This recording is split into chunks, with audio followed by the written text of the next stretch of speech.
Oke, kita akan belajar tentang konsep akuntansi manajemen. Jadi, sistem informasi akuntansi manajemen itu bertujuan untuk menyediakan informasi demi memenuhi tujuan dari manajemen tertentu. Nah, alur model operasional sistem informasi akuntansi manajemen diawali dari input atau masukan yang berupa transaksi atau kejadian ekonomi. Nah, transaksi atau kejadian ekonomi tersebut kemudian dilakukan pemrosesan, yaitu yang terdiri dari collecting atau pengumpulan, lalu measuring atau pengukuran, storing atau penyimpanan, analyzing atau analisis, reporting atau pelaporan, dan managing atau pengelolaan. Nah, setelah melalui proses tersebut, maka dihasilkan output atau keluaran, yaitu special reports atau laporan khusus, product cost atau biaya produk, customer cost atau biaya pelanggan, budgets atau anggaran, performance reports atau laporan kinerja, dan personal communication atau komunikasi pribadi. Nah, output tersebut kemudian digunakan oleh pengguna. Nah, setelah pengguna menggunakan output tersebut, pengguna memberikan feedback atau umpan balik sehingga kembali lagi ke input dan seterusnya. Ini adalah siklus dari model operasional sistem informasi akuntansi manajemen. Kemudian macam-macam tipe informasi akuntansi. Nah, informasi sendiri dibagi dua, yaitu informasi kuantitatif, yaitu yang berupa angka, dan informasi kualitatif. Selanjutnya, informasi kuantitatif sendiri dibagi dua, yaitu informasi akuntansi yang terkait dengan pelaporan keuangan dan informasi non-akuntansi. Informasi akuntansi dibagi lagi, yaitu informasi terkait operasional, informasi akuntansi keuangan, dan informasi akuntansi manajemen.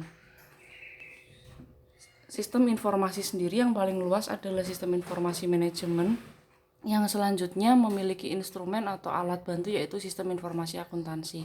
Nah, sistem informasi akuntansi dibagi dua, yaitu akuntansi manajemen dan akuntansi keuangan, di mana keduanya memiliki alat bantu atau instrumen lagi, yaitu akuntansi biaya. Tujuan sistem informasi akuntansi manajemen yaitu yang pertama menentukan harga pokok atau costing dari produk, jasa, dan objek lain di dalam manajemen sebagai perencanaan, pengendalian, evaluasi, dan perbaikan berkelanjutan serta pengambilan keputusan.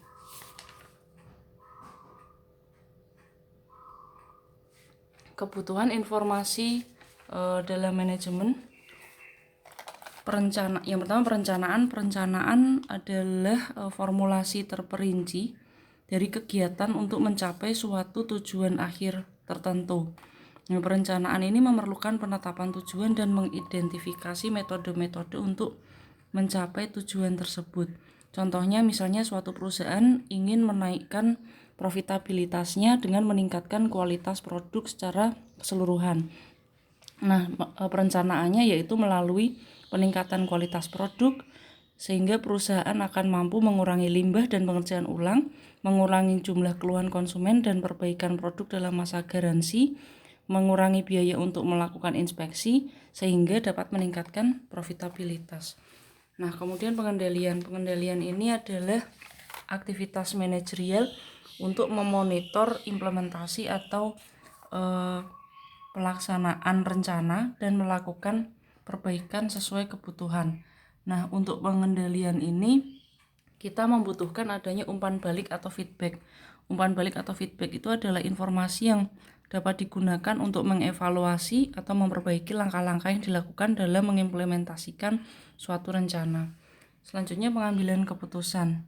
Pengambilan keputusan adalah proses pemilihan di antara berbagai alternatif. Nah, dari fungsi manajerial pengambilan keputusan ini berkaitan erat dengan perencanaan dan pengendalian. Manajer tidak dapat membuat rencana tanpa mengambil keputusan, dan manajer harus memilih di antara beberapa tujuan dan metode untuk melaksanakan tujuan yang dipilih.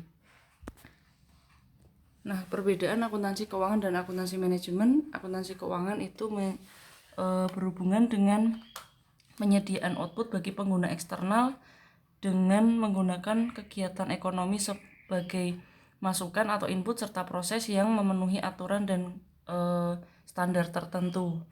Sementara akuntansi manajemen itu menyediakan informasi bagi pihak internal untuk kegiatan perencanaan, pengendalian, dan pengambilan keputusan. Perbedaan akuntansi manajemen dan akuntansi keuangan dilihat dari macam-macam kriterianya. Pertama, dilihat dari pengguna informasinya. Kalau akuntansi manajemen itu berfokus pada pengguna internal, yaitu direksi atau manajer perusahaan. Sedangkan akuntansi keuangan itu berfokus pada pengguna eksternal, misalnya investor, kreditor, pemerintah, customer, kemudian stakeholder, misalnya masyarakat umum, organisasi buruh, dan sebagainya. Sementara batasan pada input dan output, akuntansi manajemen itu tidak bergantung pada prinsip-prinsip atau standar akuntansi. Sementara akuntansi keuangan itu memiliki atau tergantung pada standar akuntansi keuangan yang berlaku. Kemudian jenis informasi, pembatasan dalam akuntansi keuangan ini cenderung menghasilkan informasi keuangan yang objektif dan dapat diverifikasi. Sedangkan dalam akuntansi manajemen informasinya bisa berupa informasi keuangan dan non-keuangan serta bersifat lebih subjektif. Untuk orientasi waktu, akuntansi keuangan ini berorientasi pada masa lalu atau historical, dan fungsinya itu untuk mencatat dan melaporkan kegiatan yang telah terjadi. Walaupun akuntansi manajemen ini juga mencatat kegiatan yang sudah terjadi, namun lebih menekankan pada peramalan atau proyeksi informasi yang akan datang. Kemudian tingkat agregasi, akuntansi manajemen itu menyediakan ukuran dan laporan internal yang digunakan untuk mengevaluasi kinerja berbagai entitas, lini produk, departemen, dan manajer. Dan informasinya itu lebih terperinci. Sementara kalau akuntansi keuangan itu lebih agregat atau tidak terperinci, atau penggabungan sifatnya. Kemudian keleluasaan akuntansi manajemen itu lebih luas daripada akuntansi keuangan, karena akuntansi manajemen meliputi aspek-aspek ekonomi manajerial, psikologi industri, dan sebagainya. Oke, ini untuk sejarahnya. Oke, kita baca aja nanti. Terus tema-tema baru dalam akuntansi manajemen itu ada ABM atau Activity Based Management, di mana ini merupakan suatu pendekatan yang terintegrasi di seluruh sistem yang memfokuskan perhatian manajemen pada berbagai aktivitas yang bertujuan meningkatkan nilai bagi pelanggan dan laba yang dihasilkan. Nah, nantinya kita akan belajar dari activity based management ini adalah activity based costing atau perhitungan biaya berdasarkan aktivitas. Kemudian orientasi pada pelanggan. Nilai pelanggan, yang dimaksud dengan nilai pelanggan atau customer value adalah selisih antara apa yang pelanggan terima atau realisasinya dengan apa yang pelanggan serahkan atau pengorbanan dari pelanggan. Apa yang diterima itu disebut dengan produk total, yaitu seluruh manfaat baik berwujud maupun tidak berwujud yang diterima pelanggan. Pengorbanan, sedangkan pengorbanan itu meliputi biaya pembelian produk, waktu, dan usaha yang dikeluarkan untuk memperoleh produk tersebut. Selanjutnya, perspektif lintas fungsional. Perspektif lintas fungsional ini memahami pentingnya rantai nilai dari manufaktur untuk pemasaran dan distribusi ke layanan pelanggan. Jadi artinya akuntansi manajemen itu harus memahami banyak fungsi bisnis. Jadi mulai dari manufaktur, pemasaran, distribusi, hingga pelayanan konsumen. Kemudian total quality management. Total quality management ini intinya memproduksi produk dengan tingkat kesalahan yang rendah dan sesuai dengan spesifikasi yang telah ditentukan. Lalu waktu sebagai elemen keunggulan bersaing. Di sini artinya berusaha mengurangi atau memperpendek siklus yang tidak bernilai tambah. Kemudian efisiensi. Efisiensi ini intinya perbandingan antara output dan input, di mana menghasilkan output yang optimal dengan sumber daya input yang seminimal mungkin. Lalu e-business ini adalah transaksi bisnis atau pertukaran informasi yang dijalankan dengan menggunakan teknologi informasi dan komunikasi. Peran akuntan manajemen yaitu untuk mendukung manajemen dalam setiap tahap pengambilan keputusan bisnis. Peningkatan peran akuntan manajemen itu dilakukan dengan cara mengetatkan regulasi tata kelola perusahaan atau good corporate governance, membangun pengendalian atau kontrol atas manajemen, dan meningkatkan pentingnya penilaian manajemen manajemen pengendalian internal.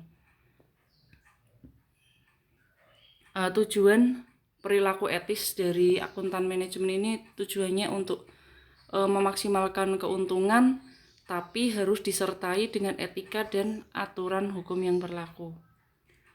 Kode etik dari akuntansi manajemen adalah honesty atau kejujuran, integrity atau integritas, promise keeping, fidelity atau kesetiaan, fairness, caring for others, respect for others, responsible citizenship, pursuit excellence, dan accountability.